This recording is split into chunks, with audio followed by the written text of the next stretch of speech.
S'il y a bien une œuvre qui va le propulser au rang d'artiste, c'est celle-ci. Exposée dès 1944 et intitulée Trois études de figures au pied d'une crucifixion, elle va très vite provoquer un scandale. On y retrouve déjà des éléments récurrents de Bacon, comme les bouches hurlantes, les arrière-plans de couleurs vives et les corps écrasés et déformés. Pour les spectateurs qui viennent de sortir de l'horreur de la guerre, le tableau ne passe pas. Durant les années 50, il signe une de ses œuvres les plus denses, les plus complètes, et elle vient tout droit d'une de ses obsessions.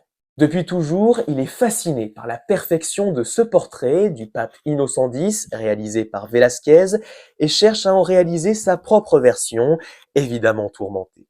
En tout, il passera plus de 20 ans de sa vie à effectuer environ 45 versions différentes. La plus connue reste celle-ci, réalisée en 1953, où le pape, comme piégé derrière le rideau qui le masque, s'époumonne face à une terreur que le spectateur ignore. Est-ce le père de Bacon qui rugit face à sa différence? Est-ce le pape Pie XII dont le voile cache sa non-dénonciation du nazisme?